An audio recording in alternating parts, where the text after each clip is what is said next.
அனைவருக்கும் வணக்கம். எந்த ஒரு காம்படிட்டிவ் எக்ஸாமாக இருந்தாலும் இன்ட்ரெஸ்ட் பேஸ் பண்ண கொஷின்ஸ் கேட்பாங்க. அதில் மொத்தம் 2 இருக்குது. ஒன்று simple interest, compound interest. So நம்ம ஆல்ரெடி சிம்பிள் இன்ட்ரெஸ்ட் வந்து பார்த்துட்டோம். இப்போ நம்ம காம்பவுண்ட் இன்ட்ரெஸ்ட்டில் பார்ட் 2 பார்க்க போகிறோம். ஸோ நம்ம பார்க்குறது எல்லாமே கான்செப்ட்டும் இருக்கும், ஷார்ட்கட்டும் இருக்கும். ஓகேங்களா? ஏன்னா வித்தவுட் நம்ம ஒரு கான்செப்ட் இல்லாமல் வெறும் ஷார்ட்கட்டாக படிச்சுட்டு போனோம் அப்படின்னா அது வேஸ்ட்டு. ஆப்வியஸாக வேஸ்ட் இல்லையா? எதுக்கு எதை அப்ளை பண்ணுறோன்னு தெரியாமல் போயிடும். அதுவே நம்ம கான்செப்ட்டும் படித்து ஷார்ட்கட்டும் படிக்கும்போது நம்ம மைண்டில் மறக்கவே மறக்காது. ஸோ இப்படி தான் போகணும் அப்படின்றது நமக்கு ஆட்டோமேட்டிக்காக நம்ம பிரெயின் வந்து சொல்ல ஆரம்பிச்சிடும். ஸோ அந்த வகையில் நீங்கள் பார்ட் 2 வந்து பார்க்கலாம்ப்பா. நம்ம டெலகிராம் குரூப்பில் நான் கிளாஸில் என்ன நடத்துறனோ அதை நான் சாஃப்ட் காப்பியாக போஸ்ட் பண்ணுறேன். அதை நீங்கள் எடுத்து யூஸ் பண்ணிக்கலாம். ப்ளஸ் உங்களுக்கு டவுட் வருது, நான் சம் சால்வ் பண்ணிட்டே இருக்கேன் அப்படின்னா தாராளமாக நம்ம குரூப்பில் அனுப்புங்க. நான் அதுக்கான சொல்யூஷன் சென்ட் பண்ணுறேன். ஓகே, கிளாஸ்க்குள்ளே போயிடலாம். இன்றைக்கி நம்ம பார்க்க போகிறது என்ன அப்படின்னு பார்த்தீங்கன்னா, இப்போ நம்ம லாஸ்ட் கிளாஸில் காம்பவுண்ட் இன்ட்ரெஸ்ட்டை பொறுத்தவரைக்கு ஒரு அமௌண்ட்டு கொடுத்துருவாங்க. அதாவது இந்த அசல் வாங்கின பிரின்சிபல் அமௌண்ட் இருக்கும். ஒரு நம்பர் ஆஃப் இயர்ஸ், இத்தனை வருஷத்துக்கு காம்பவுண்ட் இன்ட்ரெஸ்ட் கணக்கு பண்ணுங்கள், இது வந்து ரேட் ஆஃப் இன்ட்ரெஸ்ட் அப்படின்னு சொல்லிட்டு வட்டி விகிதம் கொடுத்துருவாங்க. அதை வந்து முழு ஆண்டுக்கு ஆனுவலாக கணக்கு பண்ணுங்கள், இல்லைனா ஹாஃப் இயர்லி அரையாண்டு கணக்கு பண்ணுங்கள், இல்லை குவார்ட்டர்லி கணக்கு பண்ணுங்கள், இந்த மாதிரிலாம் சொல்லியிருப்பாங்க. அது எல்லாமே நம்ம பார்த்துருக்கோம். அதாவது அதை எப்படி ஷார்ட்கட்டில் போடணும் அப்படின்றத நம்ம பார்த்துருக்கோம். அந்த பிரின்சிபலும் அமௌண்ட்டுக்கும் நம்ம ஃபுல்லாகவே ரேஷியோ எடுத்து அதே மெத்தடில் போட்டிருப்போம். இன்றைக்கி நம்ம என்ன பண்ண போகிறோம் அப்படின்னு பார்த்தீங்கன்னா, ஒரு பேசிக்காக நான் ஒரு 2 மினிட்ஸில் உங்களுக்கு கான்செப்டை நான் சொல்லிடுறேன். அதாவது ரேட் ஆஃப் இன்ட்ரெஸ்ட் எப்படி கண்டுபிடிக்கிறது, நம்பர் ஆஃப் இயர்ஸ் எப்படி கண்டுபிடிக்கிறது. சிம்பிள் இன்ட்ரெஸ்ட்டில் கண்டுபிடிக்கிறது ஈஸி. ஓகேங்களா? ஏன்னா சிம்பிள் இன்ட்ரெஸ்ட்டில் வட்டியெல்லாம் போட மாட்டாங்க. ஒன்லி அந்த அசல் தொகைக்கு மட்டும் தான் போடுவாங்க. இப்போ இன்றைக்கி நான் ஒரு 100 ரூபா வட்டி கட்டுறேன்னா அடுத்த வருஷம் 100 ரூபா தான், அதுக்கு அடுத்த வருஷம் 100 ரூபா தானே சிம்பிள் இன்ட்ரெஸ்ட்டு. ஆனால் காம்பவுண்ட் இன்ட்ரெஸ்ட்டில் அப்படி கிடையாது. அது வட்டிக்கெல்லாம் வட்டி போடுவோம். நம்ம ஃபஸ்ட் கிளாஸில் ரொம்ப டீட்டெயிலாக பார்த்துருக்கோம். இன்றைக்கி டேரெக்டாக ஸோ இந்த கான்செப்ட்குள்ளே போயிடலாம். Rate of interest and number of years எப்படி கண்டுபிடிக்கிறது. இப்போ பாருங்களேன், ஒரு சாம்பிளுக்கு சொல்கிறேன். நான் ஒரு 100 ரூபா கடன் வாங்கியிருக்கேன் ஒருத்தட்ட. ஓகேங்களா? ஸோ 20% ரேட் ஆஃப் இன்ட்ரெஸ்ட்டு 2 வருஷத்தில் காம்பவுண்ட் இன்ட்ரெஸ்ட்டில் வந்து நான் அமௌண்ட்டை வந்து திருப்பி கொடுக்க போகிறேன். நான் ஒருத்தர் திருப்பி கொடுக்குறேன் அப்படின்னா நான் கொடுக்குற அமௌண்ட்டு எப்படி இருக்கும் அப்படின்னு பார்த்தீங்கன்னா, ஸோ அந்த பிரின்சிபல், அதாவது நான் அவன்கிட்டேருந்து கடன் வாங்கினேன் பார்த்தீங்களா, அந்த 100 ரூபா அப்படின்னு நான் சொல்லியிருக்கேன் பார்த்தீங்களா, அது அசல் இல்லை பிரின்சிபல் நீங்கள் எப்படின்னாலும் வச்சுக்கோங்க. ஓகேங்களா?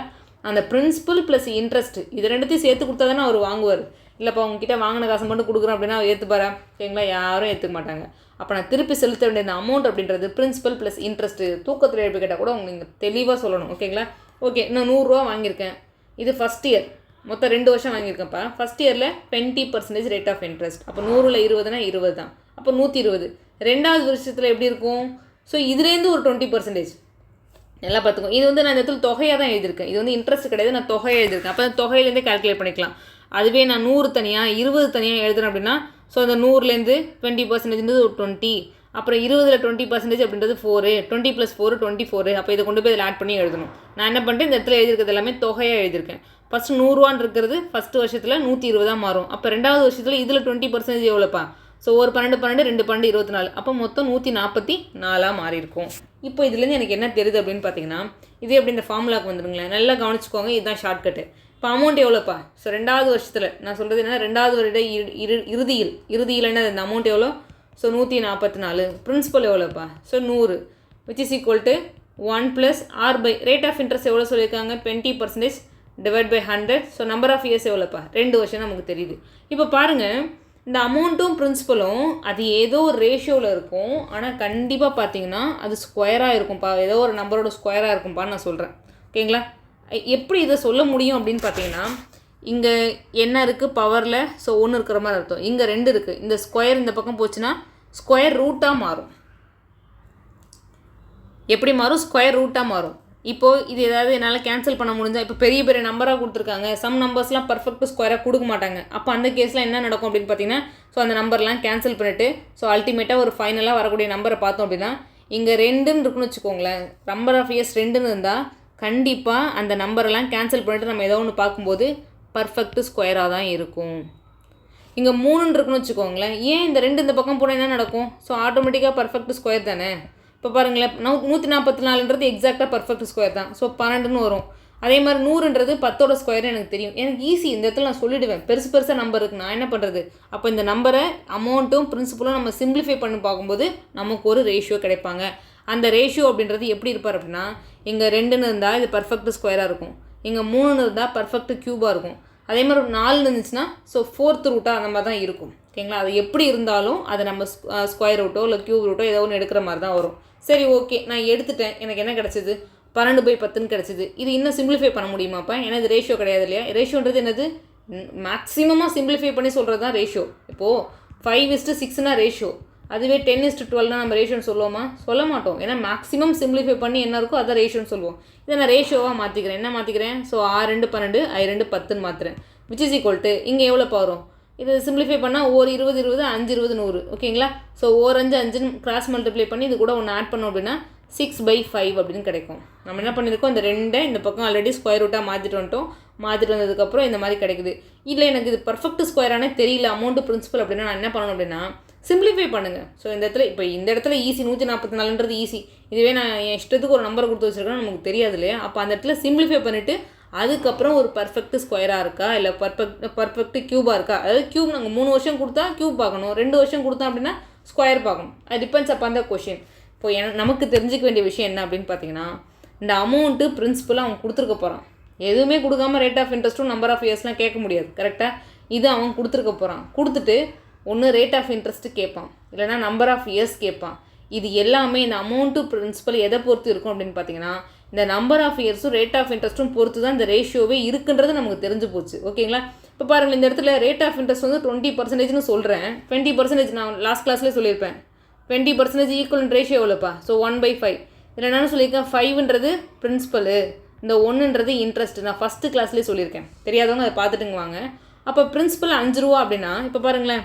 ஸோ இது அமௌண்ட்டு, இது பிரின்சிபல். 5 ரூபான்னா அமௌண்ட் எப்படி இருக்கும்? அந்த பிரின்சிபல் ப்ளஸ் இன்ட்ரெஸ்ட்டு சேர்ந்தது தான் அமௌண்ட்டு நமக்கு தெரியும். அப்போ இந்த மாதிரி நம்ம எழுதிட்டு இருக்கணும்னு அவசியமே கிடையாது. நமக்கு தான் தெரியுதே. இது ஒரு ஆல்ரெடி 1 என்னப்பா? 1னா ஆல்வேஸ் 100%. கரெக்டுங்களா? அப்போ 1 ஏன்னா கிராஸ் மல்டிப்ளை பண்ணி கூட பாருங்கள். 100 + 6/100 வரும், 120/100 வரும். அடிச்சு போட்டால் அகைன் 6/5 தான் வரப்போகிறது.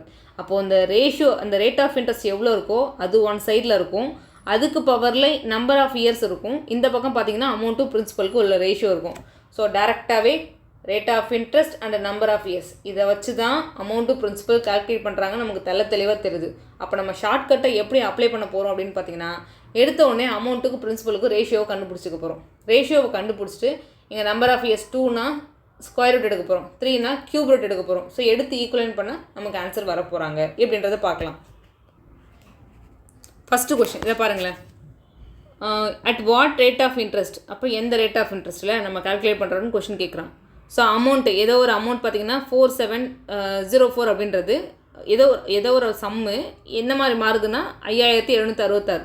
இது இந்த சம்மு இல்லை பிரின்சிபல் இல்லை அசல் எப்படினாலும் வச்சுக்கோங்க. இதுவே அமௌண்ட் அப்படின்னா பிரின்சிபல் ப்ளஸ் இன்ட்ரெஸ்ட் சேர்ந்தது தான் அமௌண்ட்டு. இதுவாக மாறுதுன்னு சொல்லிட்டான்.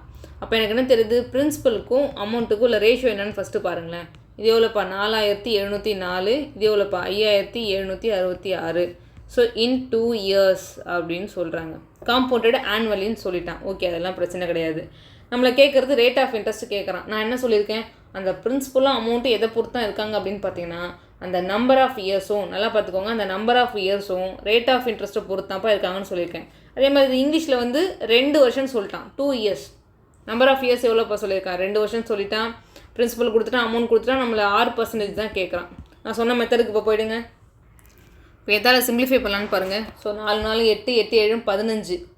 15 வந்தால் கண்டிப்பாக 3ஆல் வகுப்படுமா? நான் டிவிசிபிள் ரூல்லாம் தனியாக கொடுத்துருக்கேன். அதே மாதிரி கடைசி டிஜிட் வந்து ஈவன் டிஜிட் தான், கண்டிப்பாக 2ஆல் வகுப்பட போகுது. அப்போ 3 2னா ஸோ 6ஆல் வகுப்படுறதுக்கு வாய்ப்பு இருக்குது. அதே மாதிரி இங்கேயும் செக் பண்ணி பாருங்கள்.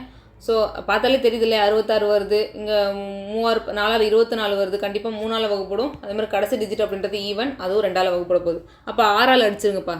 சிம்பிளிஃபை பண்ணுறோம், ரேஷியோ கண்டுபிடிக்க போகிறோம். ஸோ 7 42, ரிமைனிங் எவ்வளோ வரும்? 5. ஸோ 8 48, அப்புறம் ரிமைனிங் எவ்வளோ வரும்? 4 24. அப்போ 784ன்னு கிடைக்குது. இந்த பக்கம் பாருங்கள்.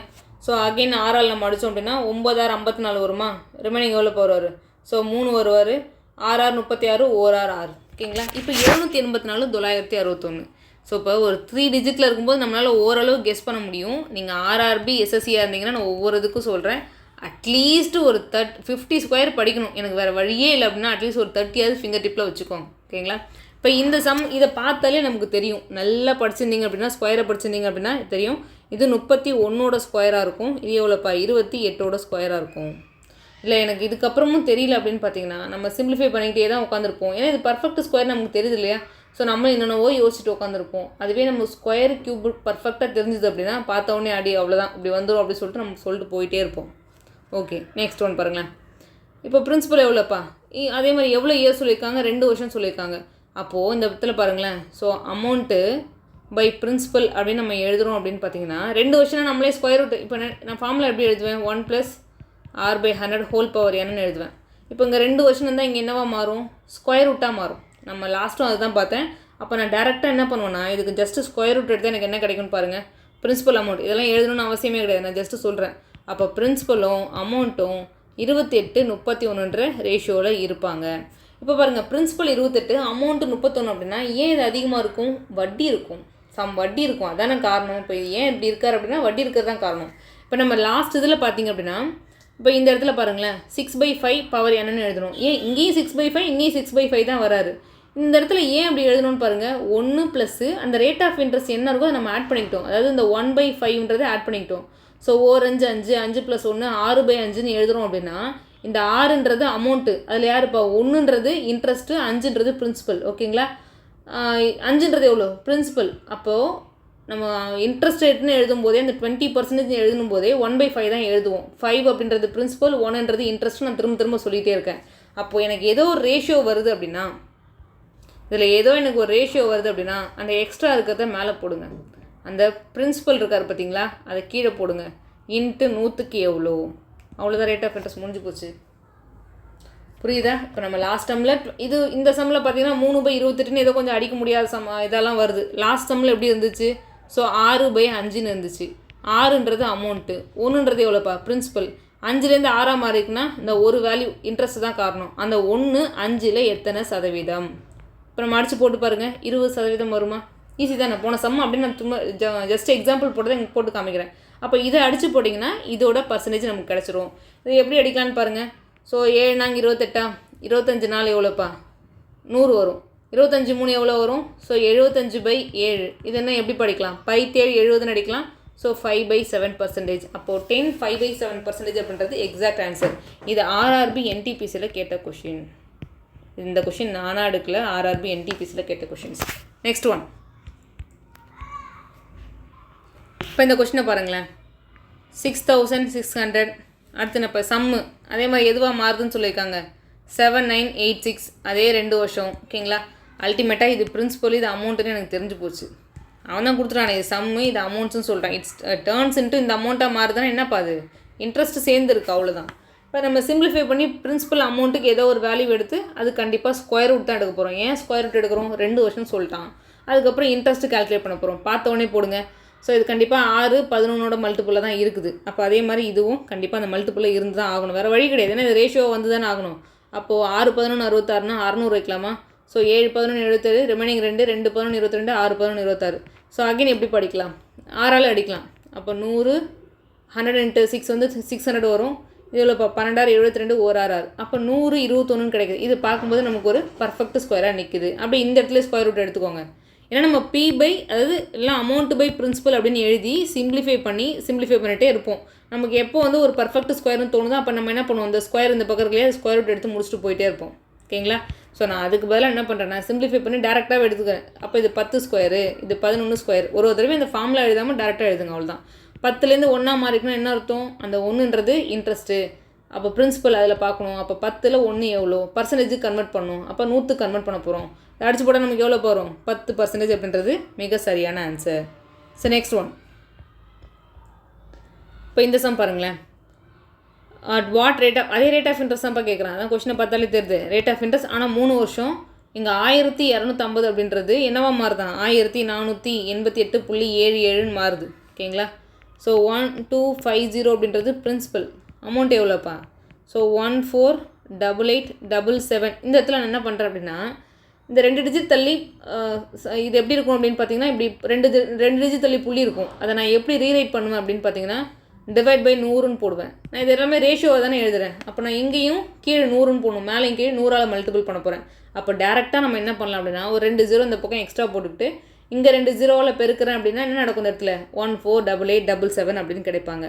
இப்போ இது கண்டிப்பாக ஏதோ ஒரு நம்பரோட க்யூபாக தான் வரப்போகுது. ஓகேங்களா, ஸோ இப்போ இந்த இடத்துல பாருங்களேன் 125 இருக்குது. 125 எதோட க்யூப்னு நினைக்கிறீங்க? இப்போ 3 0 தான் நம்ம ஒரு 0 எடுத்துப்போம். ஏன் க்யூப்னு போகிறோம், 3 வருஷம் சொல்லியிருக்கான். அப்போ ஒன்று இதை சிம்பிளிஃபை பண்ணி அதுக்கப்புறம் க்யூப் ரூட்னு எடுத்துடணும். அப்படி இல்லைனா அப்படியே எடுக்க முடிஞ்சால் எடுத்தணும். இந்த இடத்துல பாருங்களேன் 125 அப்படின்றது எந்த நம்பரோட க்யூபு? அட்லீஸ்ட் 1லேருந்து ஒரு 10க்குள்ளே க்யூப் படிச்சிருந்தா பார்த்தோன்னே சொல்லலாம். 5 க்யூப் எவ்வளோப்பா? 125. அந்த இடத்துல 3 0 இருந்தால் நம்ம ஒரு 0 எடுப்போமா? அப்போ 50 க்யூப்னால் எனக்கு என்ன கிடைக்கும்? ஸோ 125 000 அப்படின்னு கிடைக்கும் 50 க்யூபு. அடுத்து இது என்ன இந்த நம்பர் ஏதோ பெருசாக போயிட்டுருக்கே அப்படின்னு நமக்கு தோணுது. அப்போ இது 50 க்யூப்னா இதுவும் கண்டிப்பாக ஏதோ ஒரு நம்பரோட க்யூபாக தான் வந்து ஆகணும். அது என்னென்னு பாருங்களேன். ஒரு நம்பர் 7ல் முடியுது. எந்த நம்பர்லாம் க்யூப் பண்ணி நம்ம 7 சொல்லுவோம்? So 3 cube 27. வேறு எதுக்காக சொல்லுவோமா? 7 க்யூப் இருக்கா? 9 க்யூப் இருக்கா? எதை யோசிச்சு பாருங்கள். 7 க்யூப் 343 சொல்லுவோம். 9 க்யூப் 729 சொல்லுவோம். எதுக்குமே இல்லை, 3 க்யூப் தான் வராரு. அப்போ நான் என்ன பண்ணுறது? அப்போ ஏதோ ஒரு நம்பர் 3ல் முடிகிறது தான் வரப்போகுதுன்னு தெரிஞ்சு போச்சு. இல்லைனா உங்களுக்கு நான் பர்ஃபெக்ட் க்யூப் எடுக்கிறதுக்கு சொல்லி கொடுத்துருக்கேன். ஓகேங்களா? என்ன சொல்லியிருக்கேன்? கடைசியிலேருந்து எத்தனை டிஜிட்ப்பா? ஸ்கொயர்னா 2 டிஜிட். ஓகேங்களா? க்யூப்னா நம்ம என்ன சொல்லுவோம்? கடைசிலேருந்து 3 டிஜிட்டை பிரிச்சுக்கணும். ஸோ 7ல் முடிஞ்சால் கண்டிப்பாக யூனிட் டிஜிட் 3 தான் தெரிஞ்சு போச்சு. அதுக்கப்புறம் இதுக்குள்ளே இருக்கிற ஸோ நியரஸ்ட்டு பர்ஃபெக்ட் க்யூப் இப்போ நம்ம பார்த்தோம். 5 க்யூப் என்னப்பா? 125 அப்படின்னு சொல்லு. 6 க்யூப் வருமா அந்த இடத்துல? யோசிச்சு பாருங்கள். 6 க்யூப் 216 வருமா? அதுக்குள்ளே வராது. அப்போ கண்டிப்பாக 5 தான். அப்போ இந்த 50 க்யூபு, இந்த பக்கம் 53 க்யூபு. அப்போ எல்லாமே க்யூப் ரூட் எடுக்கும்போது ஸோ க்யூப் எல்லாமே கேன்சல் ஆகிட்டு நமக்கு என்ன தான் கிடைக்கும்? 50:53 அப்படின்றது கிடைக்கும். இது பிரின்சிபல், இது அமௌண்ட்டு. இதுக்கு மேலே இதெல்லாம் சிம்பிளிஃபைலாம் பண்ண முடியாது. ஏன்னா க்யூபே எடுத்தாச்சு. இதுக்கு மேலே இது எல்லாமே ரேஷியோவில் தான் இருக்கார். இப்போ இன்ட்ரெஸ்ட் எவ்வளோப்பா? 3 பார்ட் அதிகமாக போயிருக்கு. அது எதில் பார்க்க போகிறோம்? பிரின்சிபல் 50ல் எவ்வளோ? இது வந்து ரேஷியோ. இந்த ரேஷியோ நான் எப்படி கன்வெர்ட் பண்ண போகிறேன்? பர்சன்டேஜ். 100க்கு எவ்வளோ? அப்போ 1 50 50 2 50 100 3 × 2 எவ்வளோப்பா? 6% அப்படின்றது மிக சரியான ஆன்சர். ஓகேங்களா? So next one. இப்போ எனக்கு இதில் என்ன தெரியணும்னு நினைக்கிறீங்க? இதில் நம்ம எதாவது பெருசாக கான்செப்ட் படிச்சுட்ருக்கோமா? ஒரே ஒரு கான்செப்ட் மேலே படிச்சு தான். அப்போது அந்த ஸ்கொயர் எடுக்கிறது, க்யூப் எடுக்கிறது நல்லா தெரியணும். அந்த ஸ்கொயர் 1லேருந்து 50 ஸ்கொயர் வேல்யூ மனப்பாடம் பண்ணுறதா இருக்கட்டும், இல்லை 30 க்யூப் வேல்யூ மனப்பாடம் பண்ணுறதா இருக்கட்டும், அது வந்து வெறுமனே நம்பர் சிஸ்டத்தோடு முடிஞ்சிடல. அப்போ ஷார்ட்கட் அப்படின்னாலே அவங்க எல்லாம் சேர்ந்தது தான் ஷார்ட்கட்டாக வராங்க. அப்போ நம்ம பண்ண வேண்டிய வேலை டெய்லி அந்த வேல்யூவை மெமரைஸ் பண்ணி வச்சுக்கணும், ஃபிங்கர் டிப்பில் வச்சுக்கணும். ஓகேங்களா? ஸோ நம்ம கரெக்டாக எக்ஸாம் படிச்சுட்ருக்கோம் அப்படின்னா கண்டிப்பாக நம்ம படித்தே தான் ஆகணும். அப்போ இல்லைனா இந்த சம்ம நம்ம பெருசாக இப்போ நீங்கள் யோசிச்சு பாருங்களேன். இதை கொண்டு போய் ஃபார்முலாவில் போட்டு அடித்து போட்டு நீங்களே வேணால் ப்ராக்டிஸ் ஜஸ்ட் அப்படியே சைடில் ட்ரை பண்ணி பாருங்களேன். அது எவ்வளோ பெருசாக போயிட்டுருக்கும். இது தெரியும் போது மேட்டர் இல்லை, ரொம்ப ஈஸி. ஓகேங்களா? So next one. இந்த சம்பளம் என்ன கொடுத்துருக்கான்? அதே காம்பவுண்ட் இன்ட்ரெஸ்ட் 2000 சொல்லிட்டான், 3 வருஷத்துக்கு சொல்லிட்டான். It becomes 315. காம்பவுண்ட் இன்ட்ரெஸ்ட் இந்த மாதிரி கிடைக்குதுன்னு சொல்லிட்டான். அப்போ நம்ம என்ன பண்ண போகிறோம்? காம்பவுண்ட் இன்ட்ரெஸ்ட்னா அமௌண்ட் எப்படிப்பா எழுதுவோம்? பிரின்சிபல் ப்ளஸ் இன்ட்ரெஸ்ட் தான் அமௌண்ட்டு. நம்ம எதுக்கு ஷார்ட்கட் பார்க்குறோம்? ஸோ பிரின்சிபல், அந்த ரேஷியோன்றது எதுக்கு பார்க்குறோம்? பிரின்சிபலுக்கும் அமௌண்ட் தான் பார்த்துட்ருக்கோம். பிரின்சிபல் அப்படின்றது 2000 அப்படின்னு வந்தாங்கன்னா நமக்கு இவர் எவ்வளோ போகிறாரு? யார்? இந்த அமௌண்ட் எவ்வளோ போகிறாரு? அந்த பிரின்சிபல் கூட இன்ட்ரெஸ்ட்டை கூட்டிக்கணும். அப்போது 2315.25 அப்படின்றவர் தான் யார் நம்மளை பொறுத்த வரைக்கும் அமௌண்ட்டு. அதை கரெக்டாக எழுதணும். வெறும் 315 எழுதினீங்கன்னா தப்பாக தான் வருவார். ஓகேங்களா? ஸோ நெக்ஸ்ட்டு இங்கே 2 டிஜிட் தள்ளி புள்ளி இருக்குது. அப்போ 2 பக்கமும் 100ஆல் மல்டிபிள் பண்ணலாமா? அப்போ இங்கே என்ன கிடைக்கும்? 2 0 கிடைக்கும். இங்கே என்ன கிடைக்கும்? இந்த 2 புள்ளி போயிடும். அப்போது 231525 அப்படின்றது நமக்கு கிடைக்கிறாரு. இப்போ 3 வருஷம் சொல்லிட்டான். அப்போ கண்டிப்பாக ஏதோ ஒரு நம்பரோட க்யூபாக தான் வரப்போகிறாங்க. அதை எப்படி கண்டுபிடிக்கிறது? அது எந்த நம்பரோட க்யூப்னு கண்டுபிடிச்சா அப்புறம் பிரின்சிபலும் அமௌண்ட்டுக்குள்ளே ரேஷியோவை பார்த்து நம்ம ரேட் ஆஃப் இன்ட்ரெஸ்ட் அப்படின்றது சொல்லிவிடுவோம். இப்போ இந்த நம்பர் பார்க்கறதுக்கு ஒரு மாதிரி எப்படி இருக்காருன்னா பெருசாக இருக்கார். எப்படி இருக்காரு? நல்லா பெருசாகவே இருக்கார். ஆனால் கண்டிப்பாக எல்லாம் 5ஓட மல்டிபிளாக தான் வந்துட்டுருக்காங்க. 5ஓட மல்டிபிளாக வருவாங்க. திரும்பவும் நம்ம அடித்தாலும் எப்படி தான் வருவார்? 5ஓட மல்டிபிள். அப்போ டேரெக்டாக நம்ம எப்படி பண்ணலாம்னா 25ஆல் கேன்சல் பண்ணி பாருங்களேன். ஸோ 4 25 100. அப்போ 200க்குள்ளே எவ்வளோ இருக்கும்? 8 25 இருக்கும். 8000.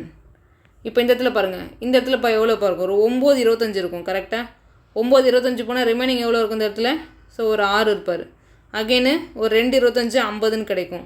அகெயின் எவ்வளோ இருக்கும்? ஒரு 15 இருக்கும். 150க்குள்ளே எத்தனை 25 இருக்கும்? 6 25 இருக்கும். ரிமைனிங் 2 ஓர் 25. அப்போ 8000 இந்த இடத்துல 9261 அப்படின்னு இருக்கார்.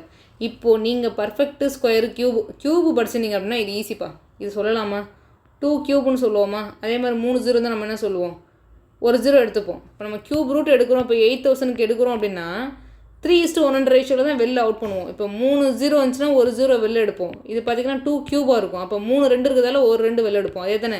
அப்போ இங்கே 3 0 இருக்குன்னா கண்டிப்பாக ஒரு 0. 8 இருக்குன்னா 2 க்யூப். அப்போ 8ன்னு எடுத்துக்கலாம். அப்போ 20னா இதை பார்த்தோன்னே சொல்லாமல் இது எதோட க்யூப்? அது 21ஓட க்யூபு. 20 cube 21 cube. அப்போ பிரின்சிபலும் அமௌண்ட் எந்த ரேஷியோவில் இருக்காங்க? இப்போ 3 3 ஏன்னா 3 வருஷம் தானே 3 3 எல்லாம் கேன்சல் ஆகிடும். அப்போ பிரின்சிபலும் அமௌண்ட்டும் பார்த்தீங்கன்னா 20:21 ரேஷியோவில் இருக்காங்க. இப்போ பிரின்சிபல் 20 ரூபா, 1 ரூபான்றது எவ்வளோப்பா இன்ட்ரெஸ்ட்டு. அப்போ 1/20 எவ்வளோ வரும்? 1/20 100க்கு கன்வெர்ட் பண்ணுங்கள், 100. இதை அடிச்சு போட்டால் 5% அப்படின்னு நமக்கு கிடைக்கும். எங்கே பாருங்க. ஸோ ஆப்ஷன் பி அப்படின்றது மிக சரியான ஆன்சர். இப்போ இதில் எனக்கு என்ன தெரியணும்? அகைன் சொல்கிறது சிம்பிளிஃபிகேஷன் தான் தெரியணும், வேறு எதுவுமே கிடையாது. ஓகேங்களா? So next one. இப்போ இந்த சம் பாருங்களேன். 3500 அப்படின்றது என்னப்பா மாறுதாமா? 5% காம்பவுண்ட் இன்ட்ரெஸ்ட்டில். ஸோ காம்பவுண்டட் ஆனுவலி அப்படின்னு சொல்லியிருக்காங்க. What is the period for the which compound interest 358.75, அதாவது 5% இன்ட்ரெஸ்ட்டு 3500 ரூபா. எவ்வளோ நம்பர் ஆஃப் பீரியடில் இந்த தொகை கிடைக்கும்னு கேட்குறான். இப்போ எப்படி கேட்குறான் பாருங்கள், எவ்வளோ நம்பர் ஆஃப் பீரியடில் இந்த தொகை கிடைக்கும் அப்படின்னு கேட்குறான். இப்போ நான் என்ன பண்ணுறது? வழக்கம் போல் அந்த பிரின்சிபலுக்கும் அமௌண்ட்டுக்குள்ளே ரேஷியோவை எழுதுங்க. ஒரு 3500, 3500. இந்த பக்கம் எவ்வளோ பேர் எழுத போகிறோம்? 3500 கூட அந்த இன்ட்ரெஸ்ட், ஏன்னா அவன் தனித்தனியாக கொடுத்துட்ருக்கான், இன்ட்ரெஸ்ட்டை தனித்தனியாக கொடுக்குறான். அதை நம்ம ஆட் பண்ணி எழுதணும் அப்படின்னா, ஸோ 3000, ஸோ இந்த 3 வந்து இந்த கூட ஆட் ஆகிடும் இல்லையா? அப்போ 858 வருமா? 0.75 அப்படியே வரப்போகிறது. இப்போ நான் என்ன பண்ண போகிறேன்? ரெண்டு பக்கம் இந்த 2 தள்ளி புள்ளி இருக்குன்றதால 2 பக்கம் 100ஆல் மல்டிபிள் பண்ண போகிறேன்.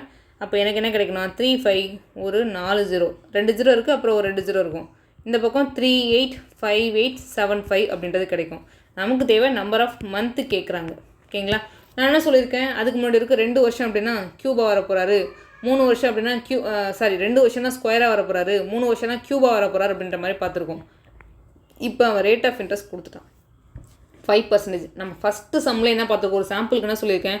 ஸோ 20% அப்படின்றது 1/5, 5ன்றது பிரின்சிபல், 1ன்றது இன்ட்ரெஸ்ட்டு. அப்போ நம்ம என்ன பண்ணுவோம் அந்த இடத்துல? இப்போ ஒரு ப்ராக்கெட் போட்டு எழுதுவாங்க இல்லையா? So amount which is equal to பிரின்சிபல்னு போட்டு ஃபார்முலா எழுதும்போது என்ன பண்ணுறாங்க? 1 + ரேட் ஆஃப் இன்ட்ரெஸ்ட்டுக்கு 1/5ன்னு போட்டு இது கிராஸ் மல்டிப்ளை பண்ணி 6/5 தான் மாற்றினாங்க. ஓகேங்களா? இந்த 6ன்றது அமௌண்ட்டு, 5ன்றது பிரின்சிபல் அப்படின்றது நம்ம பார்த்தோம். அதுக்கு பவரில் தான் ஸ்கொயர்னா 2 வருஷம், 3னா க்யூப்னா 3 வருஷம் அப்படின்றதெல்லாம் பார்த்தோம். அப்போது இந்த பிரின்சிபலும் அமௌண்ட்டும் என்ன ரேஷியோவில் வராங்களோ நல்லா பார்த்துக்கோங்க. பிரின்சிபல் அமௌண்ட்டு என்ன ரேஷியோவில் வராங்கன்னு நம்ம ஃபஸ்ட்டு கண்டுபிடிக்கணும். அதுக்கப்புறம் எவ்வளோ நம்பர் ஆஃப் இயர்ஸ் வர்றதுக்கு வாய்ப்பு இருக்குன்னு பார்க்குறோம். இப்போ இந்த இடத்துல ஏதோ ஒன்று வருது. இப்போ ஒரு 144 வருதுன்னு வச்சுக்கோங்களேன். நம்ம ஆட்டோமேட்டிக்காக என்ன பண்ணுவோம்? 12 ஸ்கொயர்னு எழுதுவோமா இல்லையா? அப்போ ஆப்வியஸாக 2 வருஷம் இருந்திருக்குன்னு தானே அர்த்தம். அதே மாதிரி இதுக்கு என்ன ரேஷியோ வருதுன்னு ஃபஸ்ட்டு பார்க்கணும். அது சிம்பிளிஃபை பண்ணால் தான் நமக்கு தெரியும். ஒரு ஐடியாவே அதுக்கப்புறம் தான் வரும். எப்படின்னு சொல்கிறேன் பாருங்களேன். எதை வச்சு கேன்சல் பண்ணலாம்? 35 இருக்குது. ஓகேங்களா? 1 5ஆல் மல்டிபிள் பண்ணோம். 5 × 7 35 சொல்லுவோம் இல்லையாப்பா? 7ஆல் அடிக்கலாமா? 7ஆல் அடித்து பாருங்களேன். ஸோ 7 5 35. இந்த பக்கம் 1 2 3 4 0 கீழே இறங்கிடும். இந்த பக்கம் எவ்வளோ வரும்? ஸோ 7 5 35, ரிமைனிங் ஒரு 3 இருக்குமா? அகைன் ஒரு 7 5 35, அகைன் 1 5 5, ரிமைனிங் ஒரு 3 இருக்கும். 7 5 35, 5 25 கிடைக்கும். அகைன் இதை சிம்பிளிஃபை பண்ணலாமா? எப்படி பண்ணலாம்? 7ஆல் அடித்து பார்க்கலாமா? ஸோ இதை அடித்து பார்த்தா 1 2 3 4 0 அப்படியே வந்துடுவார். இந்த பக்கம் பார்த்தீங்கன்னா 11 7 77, 0ல் 7 அடியாது இல்லையா? அப்போ 0 போட்டுக்கோங்க. 2 7 14, 7 35. வேறு ஏதாவது அடிக்கிறதுக்கு வாய்ப்பு இருக்கா பாருங்கள்? 25ஆல் அடித்து பார்க்கலாமா? இந்த பக்கம் பாருங்கள். 4 25 100, இந்த பக்கம் 2 0 வந்துடும். இந்த இடத்துல 4 25 100, அகைன் ஒரு 10 இருப்பார். 4 25 100, ஒரு 25 25. அப்போ இந்த பக்கம் 400 441 வருது. இதை பார்த்தோன்னே நமக்கு தெரியும். இது எப்படி இருப்பார்? 20 ஸ்கொயரு. இது எப்படிப்பா? 21 ஸ்கொயரு. 20 21 என்னது? ரேஷியோ தானே. இதுக்கு மேலே இது சிம்பிளிஃபை பண்ண முடியாது தானே. இந்த இடத்துல வேறு எதுவும் வாய்ப்பே இல்லை தானே. அப்போ ஒரு ரேஷியோவாக இப்போ நம்ம லாஸ்ட் இதில் ஃபஸ்ட்டு எப்படி பார்த்துருப்போம் அப்படின்னா 6 ஸ்கொயரு 5 ஸ்கொயர்னு பார்த்துருப்போம். இது எல்லாமே ரேஷியோவாக இருப்பார். அதே மாதிரி 20 21ன்றது ரேஷியோ தான். அப்போது அதே மாதிரி 400க்கு ஈக்குவலண்ட்டான ஃபார்ம் அப்படின்னு பார்த்தீங்கன்னா 20 ஸ்கொயர் தான், 21 ஸ்கொயர் தான். நீங்கள் இந்த இடத்துல 20 க்யூப்லாம் எழுத முடியாது, 21 க்யூப்லாம் எழுத முடியாது. அப்போ ஆப்வியஸாக அந்த இயர் அப்படின்றது எப்படி தான் இருந்திருக்கும் அப்படின்னு பார்த்தீங்கன்னா, ஸோ 2 இயர் தான் இருந்திருக்கும். ஆனால் அவங்க மந்தில் கேட்டிருக்கான். கரெக்டுங்களா? எவ்வளோ? 24 மாதம் அப்படின்றது மிக சரியான ஆன்சர். இப்போ இதில் நான் இன்னொரு விஷயம் சொல்கிறேன் பாருங்கள். இல்லை நான் நார்மலாக போடலான் இருக்கேன் அப்படின்னு பார்த்தீங்கன்னா, ஸோ இந்த சம்முக்கு பாருங்களேன். பிரின்சிபல் எவ்வளோ வரும்? அந்த 3500. அமௌண்ட் எவ்வளோ இருக்கும்? 38, அதாவது 3858.75 divide by 3500 which is equal to 1 + rate of interest எவ்வளோ சொல்லியிருக்காங்க? 5/100 ஹோல் பவர் n தான் நான் கண்டுபிடிக்க போகிறேன். இப்போ இந்த இடம் இதை ஒரு பக்கம் சிம்பிளிஃபை பண்ணணும். இதை சிம்பிளிஃபை பண்ணால் நமக்கு எவ்வளோ கிடைக்கும்? ஸோ 1 5 5 20, 20ன்னு கிடைக்கும். 1 5 5 25 100. அப்போ 20 + 1 எவ்வளோப்பா? 21/20ன்னு இருப்பார் பவர் n. இப்போ பாருங்கள், ஒன்று நீங்கள் சிம்பிளிஃபை பண்ணி இதெல்லாம் நீங்கள் அடிச்சு போட தான் போகிறீங்க. அதுதான் நம்ம இங்கே டேரெக்டாக பிரின்சிபல் அமௌண்ட்டுன்னு எழுதி வச்சுருக்கோம். இதை சிம்பிளிஃபை பண்ணி இது எதோட ஸ்கொயராக இருக்குன்னு பார்த்தா நம்மளோட இன்ட்ரெஸ்ட்டு கண்டுபிடிச்சிட முடியும். இன்ட்ரெஸ்ட்ன்றது அவனே கொடுத்துட்டான், 5% கொடுத்துருக்கான். அப்போ 5% அப்படின்னா நமக்கு எப்படி இருக்கும்? ஸோ 1/20 கிடைக்கும். அப்போ பிரின்சிபல் அப்படின்றது 20 ஸ்கொயராக இருக்கும், அமௌண்ட் அப்படின்றது 21 ஸ்கொயராக தான் வரப்போகிறது. அது நமக்கு பார்த்தோன்னே தெரிஞ்சிச்சு. இந்த இடத்துல 400ன்றது ஈஸியான நம்பர், 20 ஸ்கொயரு, 441ன்றது 21 ஸ்கொயர்னு தெரிஞ்சு போச்சு. இல்லை எனக்கு அதுலேயும் கன்ஃபியூஸ் ஆகுதுன்னா இந்த 5% இருக்கு இல்லையா, எத்தனை பர்சன்டேஜ் கொடுக்குறான்னு பாருங்கள். பர்சன்டேஜை வந்து நீங்கள் ரேஷியோ ஃபார்மெட்டில் எழுதிக்கோங்க. கீழே இருக்கிறது பிரின்சிபல், மேலே இருக்கிறது இன்ட்ரெஸ்ட், ரெண்டுத்தையும் சேர்த்தா தான் அமௌண்ட்டு. அப்போ பிரின்சிபல் அப்படின்றது 20 ஸ்கொயராக வரணும், அமௌண்ட் அப்படின்றது 20 + 1 21 ஸ்கொயராக வரணும்னு ஞாபகம் வச்சுக்கோங்க. அந்த மாதிரி வச்சு போட்டாலும் இந்த சேம் தான் வரப்போகிறாரு. இயர் அப்படின்றது 2 இயர், 2 இயர்னால் 24 மாதம் அப்படின்றது மிக சரியான ஆன்சர். So next one. இப்போ இந்த கொஷின் பாருங்களேன். The least number of years in which a sum of money invested 20% compound interest will become more than its double. அதாவது 20% காம்பவுண்ட் இன்ட்ரெஸ்ட் சொல்லிட்டான்ப்பா. எவ்வளோ குறைஞ்சபட்சமாக எவ்வளோ வருஷம் எடுத்துக்கும், குறைஞ்சபட்சம் எவ்வளோ வருஷத்தில் அதோட தொகை வந்து இரட்டிப்பாக எப்படி சொல்லியிருக்கான், compound interest will become more then it's டபுளை விட கொஞ்சம் அதிகமாக இருக்கணும், டபுளை விட கொஞ்சம் கூட இருக்கணும்னு கேட்குறான். இப்போ பாருங்களேன், நமக்கு தெரிஞ்சதெல்லாம் 20% தான் தெரியும். இப்போ பிரின்சிபலாக அமௌண்ட்டு எந்த ரேஷியோவில் இருப்பாங்க, பிரின்சிபலாக அமௌண்ட்டு. இப்போ பாருங்களேன், இது 5ன்னு இருந்ததுன்னா 20% ஈக்குவலன்ட் ஃபார்ம் எவ்வளோ, இப்போ 1/5 தானே. இது 5ன்னு இருந்துச்சுன்னா ஃபஸ்ட்டு வருஷம் பாருங்களேன், ஃபஸ்ட்டு வருஷம் எப்படி இருக்கும், இது 5னா இது 6 இருக்கும். ரெண்டாவது வருஷம் என்ன நடக்கும், so 1 + r/100 whole power n. 20% அப்படின்றது நமக்கு என்னப்பா கிடைக்கும், ஸோ இந்த இடத்துல 5, இந்த இடத்துல ஆருக்கு பதிலாக 20 போடுவோம், அது அடிச்சு போட்டால் 1/5 கிடைக்கும், கிராஸ் மல்டிப்ளை பண்ணால் 6/5 கிடைக்கும். கரெக்டாக இந்த ஃபார்முலாவில் போட்டால் இப்படி தான் கிடைக்க போகுது உங்களுக்கு. 2 வருஷம் போட்டால் ஸ்கொயர் பண்ண போகிறோம், 1 வருஷம் போட்டால் அப்படியே எழுதுவோம், 3 வருஷம் போட்டால் க்யூ பண்ணுவோம், அதே தானே, வேறு எதுவுமே கிடையாது இல்லையா. அப்போது இந்த இடத்துல 2 வருஷம் அப்படின்னு பார்த்தோன்னா இது வருஷத்துக்கு 5:6, ரெண்டாவது வருஷத்துக்கு 25 36ன்னு கிடைக்கும். இப்போ பாருங்களேன், 25 விட டபுளாக இருக்கணும், அதை விட கொஞ்சம் கூட இருக்கணும். அப்படின்னா இதை 50+ வரணும். ஏதாவது இருக்கா, 36 தான் வந்திருக்கு. மூணாவது வருஷம் பார்க்குறேன், பிரின்சிபல் எவ்வளோ எடுப்பேன், 125 வருமா, ஏன்னா 5 க்யூ பண்ண போகிறேன். 6 க்யூ பண்ணால் நமக்கு எவ்வளோப்பா கிடைக்கும், 216 அப்படின்றது கிடைக்கும். இப்போ பாருங்களேன், இப்போ இதை டபுளாக இருக்கணும், டபுளை விட கூட இருக்கணும். அப்போ 125 × 2 பண்ணால் நமக்கு எவ்வளோ கிடைக்கும், 250ன்றது கிடைக்கும். 250 ப்ளஸ் இருந்தால் நான் அதோட நிறுத்திப்பேன். இங்கே என்ன இருக்குது, 216 தான் இருக்குது. அப்போ இவரும் கிடையாது. ஸோ அடுத்து 4 வருஷத்துக்கு போகிறேன். 4 வருஷத்துக்கு எவ்வளோப்பா கிடைக்கும், ஸோ 25 4 வாட்டி போட்டால் 25 × 25 625ன்னு கிடைக்கும். அதே மாதிரி 6 36. இப்போ நமக்கு 36 ஸ்கொயர் தெரிஞ்சதுன்னா ஈஸி சரிங்களா, ஏன்னா 6 4 வாட்டி போட போகிறோம். 1296 அப்படின்றது வரும். ஸோ நீங்கள் மெமரி பண்ணியிருந்தீங்கன்னா தெரியும், இல்லைன்னா நீங்கள் மல்டிபிள் பண்ணி தான் போட்டாக்கணும். 1296. இப்போ 625 நான் டபுள் பண்ணுறேன்னு வச்சுக்கோங்களேன், நமக்கு எவ்வளோப்பா கிடைக்கும், ஸோ 1200 1250ன்றது கிடைக்கும். நான் என்ன சொல்லியிருக்கேன் கண்டிஷன், டபுளை விட கொஞ்சம் அமௌண்ட் கூட இருக்கணும். அவன் என்ன சொல்லியிருக்கான், interest will become more then it's டபுளை விட கூட இருக்கணும் அப்படின்னு சொல்லியிருக்கான். இப்போ இந்த இடத்துல பாருங்களேன், நமக்கு என்ன கிடச்சிச்சு, 625 டபுள் பண்ணால் நமக்கு என்ன கிடைக்கும், 1250. இங்கே எனக்கு வந்திருக்கிறது 1296. அப்போது அந்த டபுளை விட கூட வர்றதுக்கு எத்தனை வருஷம் குறைஞ்சபட்சம் ஆயிருக்குன்னா 4 வருஷம் ஆயிருக்கு. இதுவும் ஆர்ஆர்பி என்டிபிசியில் கேட்ட கொஷின்ஸ் தான். இதுவும் நானாக சொல்லலை, எல்லாமே ஆர்ஆர்பி என்டிபிசியில் ப்ரீவியஸ் இயரில் கேட்ட கொஷின்ஸ் தான். அப்போது இதுலேருந்து என்ன தெரியுதுன்னா, காம்பவுண்ட் இன்ட்ரெஸ்ட் கொடுத்துருந்தோம் அப்படின்னா எனக்கு ரேட் ஆஃப் இன்ட்ரெஸ்ட்டும் கண்டுபிடிக்க தெரியும், நம்பர் ஆஃப் இயர்ஸும் கண்டுபிடிக்க தெரியும். இன்னும் அடுத்தடுத்த மாடலில் அடுத்தடுத்த கிளாஸில் பார்க்கலாம். ஸோ இதோட இந்த கிளாஸ் வந்து வைண்ட் அப் பண்ணிக்கிறேன்ப்பா. இதில் டவுட் இருந்துச்சு அப்படின்னா டெலகிராம் குரூப்பில் கேளுங்க. ப்ளஸ் உங்களுக்கு ஏதாவது சம் ஒர்க் அவுட் பண்ணி டவுட் இருந்தாலும் நீங்கள் கேளுங்க. தேங்க்யூ. அதேமாதிரி இந்த வீடியோ யூஸ்ஃபுல்லாக இருந்துச்சுன்னு நினச்சிங்கன்னா உங்கள் ஃப்ரெண்ட்ஸ் யாருக்கா ஷேர் பண்ணுங்கள். அதே மாதிரி கமெண்ட்ஸில் ஸோ இதில் என்ன எனக்கு இப்படி பண்ணி கொடுங்க அப்படின்னு சொல்லிட்டு நீங்கள் மென்ஷன் பண்ணுங்கள். அது எனக்கு என்னால் மாற்ற முடிஞ்சுன்னா நான் மாற்றி உங்களுக்கு ஏற்ற மாதிரி கொடுக்குறேன்ப்பா. தேங்க்யூ.